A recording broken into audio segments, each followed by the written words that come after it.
only almost live. It's preparing the live.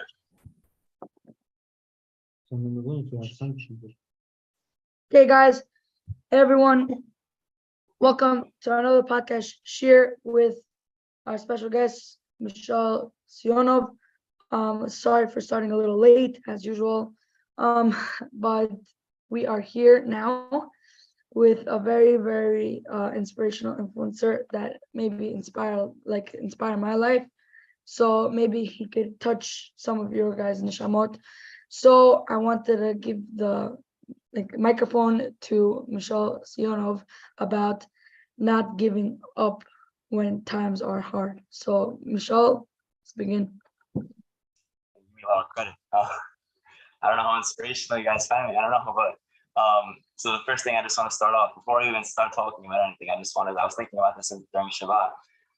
Just for the fact alone that Daniel, that you're doing this podcast, you're doing this this whole episode on Motzei Shabbat. The way culture has it is that Motzei Shabbat is time to just like chill and just like leave me alone. I'm doing my thing, movie night, this, whatever. It's so many shtiyot going on, but the fact alone that you're so involved with this work on Motzei Shabbat, and I know a lot of work goes into preparing it. We're speaking about this on Friday. And wow, I just want to give you a huge plug about the Torah Info organization. You got the work that you guys do. Personally, you're talking about me inspiring. You guys inspire me, and you inspire all the youth that Baruch Hashem that you have and that you can influence. And there's so much work that I see you guys are doing shiurim with Rabbi Yaniv, with Rabbi Kaiko, Rabbi Shiur, and there's so many, Rabbi Dahan, there's so many things that are going on. Elbaz. So with all the work that you do, it's a zchut for me. I don't even know why I'm on this podcast. Why am I here? I don't know, but it's you're very I don't know if I would say this, I don't know, but it like you told me a lot of things about Torah Info. Like the other day I was just speaking to you about the Torah, and it just like touched my heart, like how you give so much inspiration, and like I felt like you could share it to other people. I felt like it was a much more better experience if you would spread it out. The things that you were saying to me, I want everyone else to know it so they could feel the same inspiration.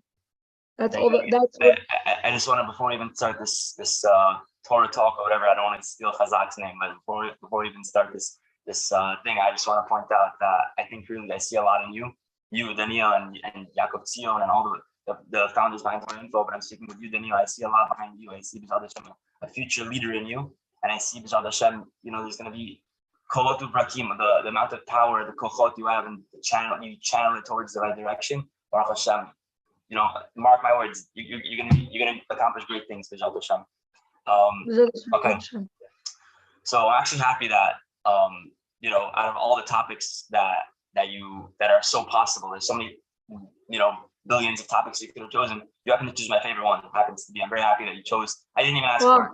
So you chose my favorite topic. I never thought about being on a podcast or whatever, but I guess, speaking retroactively, if I ever was going to be on one and I had to choose a topic, this is exactly what I would choose happens to be.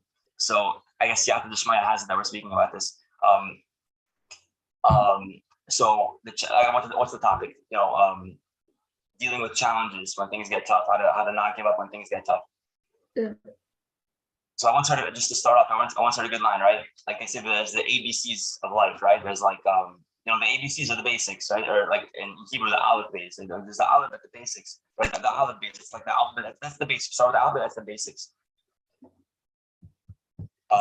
So what's the basics for the alphabet? What is the alphabet? Alphabet is aleph, bet, gimel, right? So aleph and bet is aleph is emunah, bet is bitachon.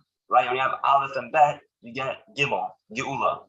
So I don't know if you heard Yaakov Shaki's song on this or Rabbi Rubashkin. Aleph base gimel, yeah. Right, Rabbi Rubashkin. That was he coined this term. Aleph base gimel, emunah bitachon, and geula. So I was thinking about it, and a lot of people, the way they understand it is that if you have emunah bitachon, B'ezrat Hashem, it could bring the geula, it could bring Mashiach. It could bring the geula with emunah bitachon. I like the background. So no mistake, actually. I like it. It's very nice. So with Amoni I'm going to go. But I was thinking about it. I don't think it's just literally the Geula, like the Mashiach. Obviously, Amuna Mitachon are what you need to Geula, but I think also, speaking of challenges and difficulties, I just want to start off with this is that a lot of people are going through their own challenges, whatever that may be, whether it may be, emotional, physical, health-wise, and maybe any so many struggles in today's day and age. It's impossible for someone to be alive and not to go through struggles or difficulties. Every day you wake up, there's always something every single day. One day it's an emotional thing, one day it's a spiritual thing, one day it's a physical thing. Sometimes it's all three, sometimes it's all everything. There's so many things just thrown at you. And I think, given this topic, and there's so many different angles and approaches you would come from, but really the big answer is really just one channel, and the channel is when you have a Muna Bitachon, that means Gula. Gula doesn't just mean Mashiach, it means also your personal Gula. You want to get out of something that is you're personally struggling with, or you're struggling with school, or with family, or with friends, or with sometimes you're just struggling within your own brain. Sometimes you just have you're just lost in your own thoughts, and sometimes you feel alone, and you feel like you're in a dark place, and you feel like everything is just crumbling around you. That's when you need a personal geula. And to get to geula, which is given, you need aleph and beis, which is amuna and bitachon, and aleph and bet. Let's talk about that for a second. A lot of people think that when they go through a struggle, that like I'm not normal. Like, why am I going through this? It must be that I'm not normal. That like, look, I can't seem to get it right. I can't seem to make things work. Right? You ever feel this way? I feel this way sometimes also. Like I feel, like, why can't they just get it right? Why do I have to go through this? What's wrong? I once heard a thought, I think it's from Joey Heber. He said something beautiful. He said that. Yeah, by the way, I don't know if you know. Yeah. Also on this podcast, Shiur, whenever we give ideas, very much ideas, about that, I wanted to ask you if you could get us Rabbi Joe here, but I want to set up a nice podcast with me, you, and him all together. One nice podcast. I think that'll be next week. If you could do that for me, that'll be, because I know you have a certain kesher with him. So I wanted to know if you're able to do that. Oh, wow. But you don't have to ask me now. Speak to me afterwards. Okay, I will. So, so a lot of people think that it's an accident, that like the fact that life was so difficult, right? But a lot of times we fail to see the bigger picture. We fail to see that, if you take a look for a second, whatever struggle you may be going through, whoever's listening to this on Amot Shabbat, just I want to point out, by the way, you're amazing, and the fact that you've been listening to this on Amot, or whenever you're listening to this on Amot Shabbat, listening to the recording, whatever it is, the fact that even you're on YouTube and listening to this is amazing. Just I want to give you props for that, whoever's out there. But if you're going through whatever struggle it may be, it's not an accident. Hashem didn't make life, like life is perfect for everyone, and Hashem forgot about me. And life is difficult, but it's an accident. Like it's like things are, 2023 after so many years, it's like God forbid getting out of Hashem's control. Hashem to even suggest such a thing, right?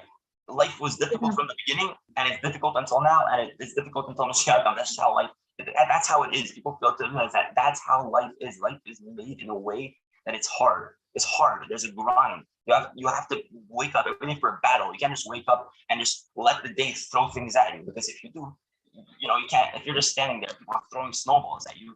You're gonna get knocked down. You're just standing there. You have to be on a defensive mode. You have to wake up with a vigor, with a strength. You have to wake up. When you wake up, you have to have a certain call. You're ready to face the day. Ready to fight any battle that's coming your way. So point number one is that life is difficult. It was made that way. Hashem, that means whatever mission we're here in life for, whatever mission we're here for, that means that Hashem put us here. That means that our tikkun is to accomplish things in a difficult state, when things are hard. When it's hard to adjust, or hard to get used to change, or anything that's again thrown our way. Hashem made it that way. Hashem didn't make it easy. That's on purpose, right? I just want to actually, is it okay if I want to share a bar with you? Beautiful bar. I heard the name of my Rebbe, Rabbi Goldberger. You know Rabbi Goldberger? Yeah. So he's an amazing Rebbe. So I slept Baruch Hashem some cash over them. So he showed me a beautiful bar. And I think that anyone going through a struggle, or anyone just in general, could appreciate this bar. I said it over many times, but if you didn't hear it yet, it's a beautiful bar. It sounded like this, right? It was back in like in Bamidbar, in the Parshat of Bamidbar, right? You read through the Parshas in Sefer Bamidbar, it's astounding. You go through it one by one, Parshat, right? You do Shana Mikra? Yeah. So you go through it and wow, it's amazing. Look, go through the Parshat, right? Be'alotcha, all the Jews are complaining. Shlach, Korach. That's actually my parsha. What? Be'alotcha is my parsha. Oh, no way. Okay, so Yeah. the lady birthday, it's very nice, right? So look, go through all of them, right? Be'alotcha, Shlach, Korach, Fuka, Balak, Pinchas, even Matomase. Every single one, not even just one time per parsha. Go through them. The Jews are, the Israel is just like not on their best behavior. Like they're complaining about this, they're crying about that, the man, the water, the conditions in the desert, the meat, the fish, the everything. There's Korach's rebellion. There's so many things that are happening, and you would think after so many things, and there's plagues every time they do something. There's a plague against them, and Hashem warns them, and at time after time, and they're not getting the message. Finally, right? Finally, it comes to Korach. They rebel against Moshe. 250 men, and then Korach, the whole thing. They all get swallowed in the ground, like that. They all get swallowed in the ground. Yeah. Right. So, You like it? You like the background? Yeah, very nice. So what happens afterwards? You know what happens afterwards? What happens after the Jews and after Korach and his assembly gets swallowed by the ground? You know what happens next? So many people don't know this part of the story. What happens next is the Jews actually go to Moshe and they complain to him. And they say, it's your fault. It's your fault that this happened to us because there was a plague right afterwards. He said, it's your fault, Moshe. You caused all this calamity to happen. Just crazy, right? Think about it for a second, right? Time after time, right? Oh my God, just the ground just opened up and swallowed the guy, right? The ground just opened up and swallowed Korach and all his men. It was a huge open miracle right here, right? The Jews should have been shaken to their core, like, okay, whoa, the Moshe Rabbeinu is the guy we don't mess with, like, just back off, Next thing, no, it's your fault, Moshe. They go and they go accuse him and they blame him. Like, crazy. Like, what are you doing? You just see them all get swallowed in the ground. Like, what are you doing? So, you ever thought of this? It's a question, no? And then again and again in Parsha Pinchas with the Bnot Moab and just the time after time they're complaining about the meat and the wine, and they just don't learn their lesson. What's happening? You ever thought about this? These Parshas are hard to read. They're hard to read, hard to understand. Like, what's happening here? So what's the job? That's the big question. What's the job? Like, what's going on here? So I heard a beautiful thought from Rabbi Goldberger, and he said the following, beautiful. He said that the Torah here is teaching us a tremendous lesson. You listen to this, then you're gonna listen to this. This is beautiful. This is gold. You get this tonight, it's gold. The Torah is teaching a beautiful lesson. I know it's not Parsha Shavua, but it's not that far away either. So remember Parsha, like you said, listen to this, it's gold. He says the Torah here is teaching us that. I'll start off this way, right? Imagine Hashem came to you in a dream, and he said, Daniel, you're big tzaddik, Torah info, you're doing all these, work for Christ, so, I want to run something by you. You're a big asking doing things for the cloud. Beautiful. I want to ask you a question, Daniel. Yeah? I'm thinking about putting Moshe Rabbeinu in our generation. Yeah, I'm thinking about putting Moshe Rabbeinu in your daughter. Yeah? What do you think? Should we do it? Should we not do it? Yeah, let's do it. Let's do it. Why not? So anyone thinking like, wow, that's an amazing opportunity, right? Imagine Moshe, imagine the clarity. Imagine it's like having Mashiach in our generation. Like, wow, right? Wow. It's like, imagine having like Moshe Rabbeinu would solve all the world's problems. The world's so corrupt. It's such a disgusting place. Imagine Moshe Rabbeinu, all the light, all the beauty, all the clarity that comes to the world. Who would say, right? Imagine how perfect everything would get, right? Pause. Think about it for a second. The Jews, when they left Egypt, they had Moshe Rabbeinu in their generation. Not only did they have Moshe Rabbeinu, they had Hashem himself reveal himself and give them the Torah and speak to them. He had Hashem take them out of Egypt through 10 crazy open miracles, lead them out, split the sea for them, again, give them the Torah Sinai. He had them literally have them survive during their journey in the wilderness. The clouds, all the open miracles, the open miracles that happened for them. The clothing would be fresh. They would always have food, the man, everything. They would literally have Hashem just taking care of them openly. Yet, look at the entire Sefer Bamidbar. time after time after time after time, and messing up and messing up and messing up and messing up. What does this go to show you? He said, it goes to show you that your avodat Hashem is not talui, it's not dependent on your surroundings. Yeah, people think, oh wow, like I just asked you, imagine Moshe Rabbeinu, our generation, imagine all the clarity, imagine everything, all the good that can come out of it, right? But at the same time, look at the Jews in the desert. They had that plus way more, and they messed up so many times, at so many different levels, right? So, when it comes to us, a lot of people think, I didn't have that struggle. If I didn't have that this or that or going through any of these things, if I wasn't going, like how different school, different environment, yeshiva, different background, a different education, a different. I was different. If I was in a different shul, if I was in a different, if I was in a different something, then. But because I'm not, I'm here. Because I have struggles and difficulties, and because I have again, let's acknowledge that. Because I go through challenges, I'm not where I should be. Avodat Hashem is lacking. He says no. He says, look at the Jews in the desert. They had everything, yet look at what they did. This goes to show you that your avodat Hashem, and this is critical, is not dependent on where you are in life, on your surroundings, on where you are, on what challenges you're facing. It doesn't mean that it should be hindered or whatever, And avodat Hashem really comes in wherever you are, whenever you are, how old you are. It doesn't matter. It's in any place, any time. Hashem says, I put you here. That means here is where you're supposed to be. It's perfect for where you are supposed to, for your tikkun and where you're supposed to go.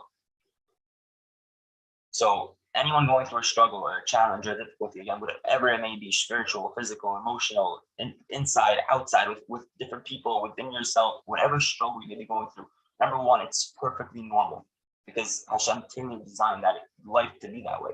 And number two, and this is what I want to sort of end off with. This is what I started off with. I want to end off with this, that Aleph plus Bet, you get to Gimel. Whenever Muna Bitachon, you get to Geula. For anyone, I'll be honest with you, Baruch Hashem, I'm zocheh to know a lot of awesome people, amazing individuals. They're beautiful, they're just awesome people, really, really awesome people. You know what's awesome about them? Right? I'm Baruch Hashem, zocheh to know a lot of people like this. You know what's so awesome about them? You know what's so amazing about these types of people? Is that they went through struggles and they overcame them. Is that they went through difficulties and hardships and they still persevered and they're still here today. Not only are they here today, they grew. Right? It's that these people that they went through hardships and they still overcame. These are the people that you respect. If you want to look at it in your own life, right? Think of a person or people that you know. Think of who you respect the most. It's probably going to be a person that went through crazy hardships, crazy challenges, and still overcame. Right? The problem is that with a lot of Gedolim, a lot of stories are shown about them, about how great they are, how smart they are, about how intellectual and how knowledgeable and how the heights they achieved. Look at where they are. But all these stories that you hear, a lot of them, you hear a lot of these stories, but sometimes the people that portray the stories, they're missing the big picture. They're missing all the years of toil, blood, sweat, and tears that went into where they became. Gedolim don't happen overnight, right? Like I had a beautiful quote one time. Gedolim aren't born; they're made, right? People think, again, my struggle was not normal. No, Hashem gave you your struggle, and that's sort of where we're supposed to touch home tonight. Is that a lot of times, and this is critical to know, is that whenever you're in a dark place, whoever's listening to this, whenever you're in a dark place, even if you're not Baruch Hashem, you're going through easy times now. So. By the way, I just wanted to make that clear. If right now you're not going through any dark times, or Baruch Hashem, right now life is going, smooth sailing. That's awesome. Baruch Hashem, that's amazing. But for a lot of people, that's not the case. And even for the people that's smooth sailing, life is full of ups and downs. That's just how life is. Yes. So that's just how it is. Life is full of ups and downs. So that means that when there's ups, there's a goal, and when there's downs, there's also a goal. We have to realize that when there's ups, there's a goal, and there's downs, there's also a goal. Whatever it is, again, yeshiva and everything, there's ups. There's always a goal. There's always something to achieve and to accomplish. Right, Daniel? I'm sure you know this. There's always something. We're always here for a purpose. Again, that's whether we're up or down. People think, only when I'm having a good day, that's when I serve Hashem. When not, it's my day off. In a sense, yeah, you should take it easy when you're having a hard day. You shouldn't give it your full, yeah, take it a little easier. But at the same time, there's such tremendous golden opportunities for those bad days. Those bad days are Hashem, right? The way I think of it is like this, is that a lot of people, many people, all of us really, whenever we go through something, whenever we're like sailing through life and everything's smooth, this is brought down in Chazal, Tanakh, this is the story of really Nach, if we go through it.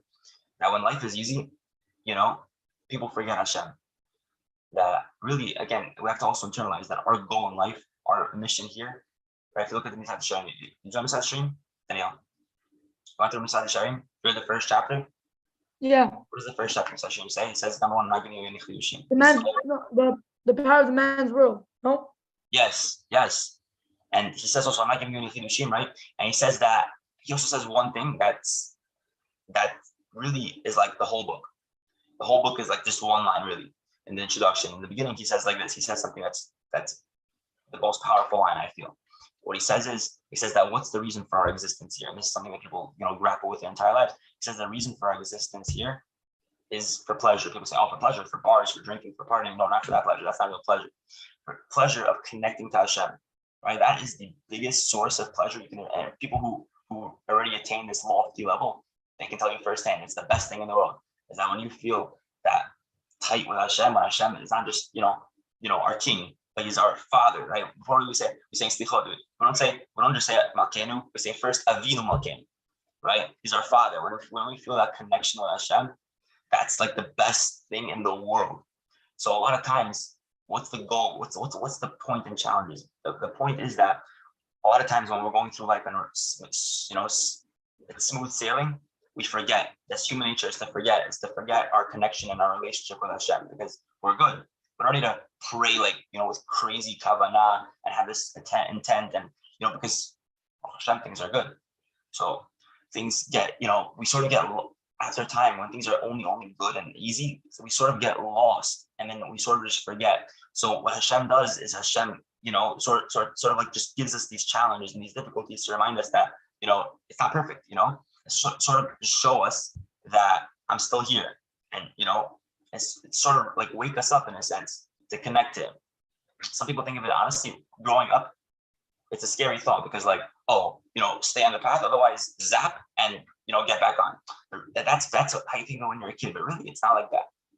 As you get older and more mature, you see the more truth and beauty behind it. It's more that it's more like a loving relationship. If you have a son that you love, or a father, there's a loving relationship with father and son, and one of them forgets the other, you remind him, I'm still here, and to connect with me. So a lot of times when you're in a dark, and we'll wrap up with this, but when you're in a dark place, it's really Hashem just telling you, find me.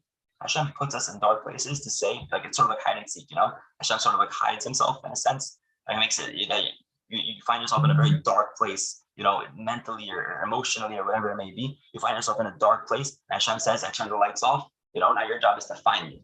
And that's the goal when you're going through challenges and difficulties, right? Hashem turns off the lights and he says, now your job is to find me, and I feel like if we can use that, right? A lot of people don't even know that.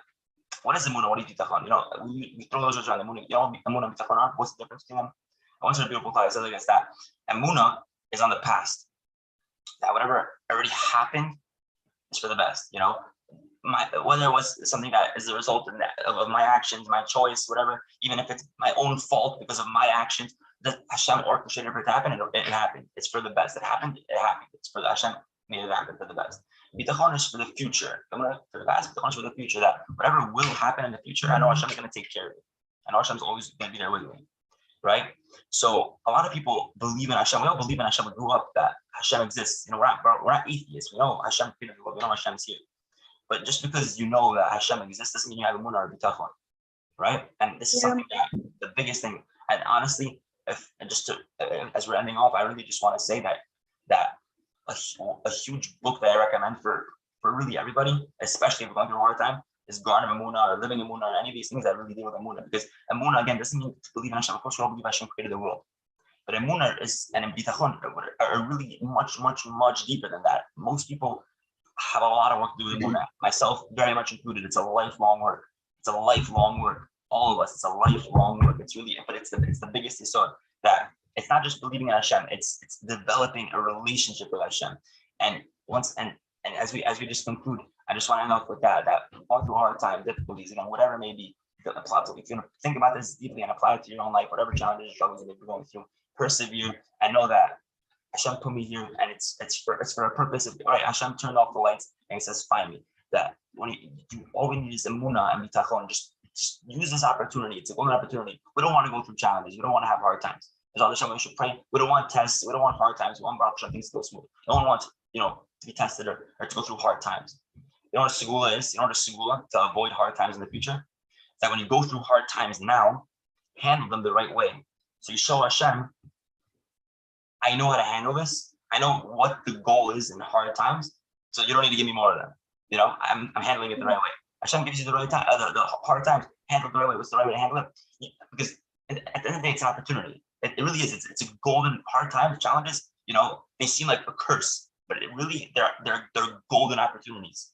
Not that you should ever have to go through them again, but if you already have them, it's a golden opportunity because you're given the chance to be put in an uncomfortable position, and with all the things that are against you, and with all the excuses to lose faith in Hashem and to whatever, is to surpass everything, and not only just still believe in Hashem, but to actually strengthen your relationship with Hashem. A lot of people, they myself included. I'm saying a lot of times I refer to myself included. I don't know, last year where I was holding my Emunah B'Tachon, I'll be honest, last year my Emunah B'Tachon wasn't strong at all. It was probably my weakest. Again, I always believed in Hashem, but the Emunah B'Tachon, the relationship of father and son.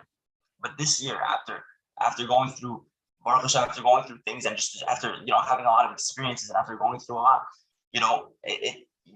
I think Baruch Hashem, the goal was to use the opportunity, again, not just to still believe in Hashem, but to strengthen it, to strengthen your relationship with Hashem. And I just want to add one thing. Duvi Ben-Shushan, amazing speaker, amazing rabbi.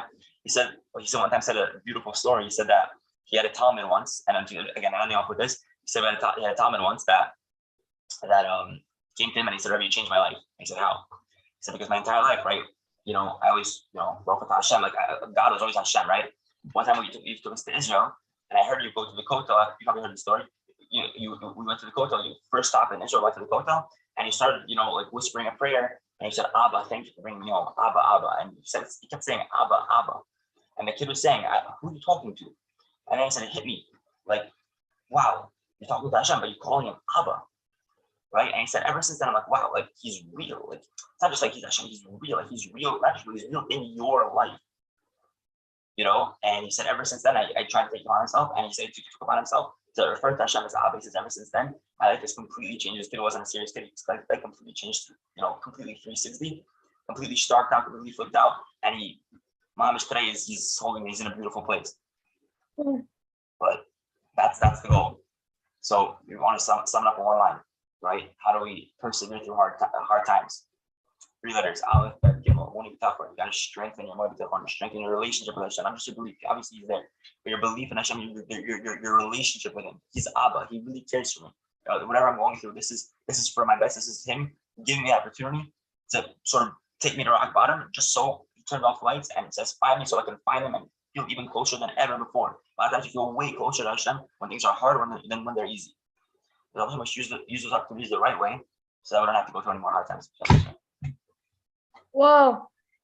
Thank you, Mishael Sionov, for that amazing, inspirational, and at the same time, another podcast share number 3, B'ezrat Hashem. Hopefully, I will or Mishael will let you know, either on both of our statuses, or I'll let you know on the 24 weekly dose chat if we're gonna have another podcast here next week with Rabbi Joey Haber. We will let you know about that, or any other speaker. We will keep you posted. But thank you, Mishael Sionov, for this amazing episode. We really appreciate you coming out here and sharing time and inspiration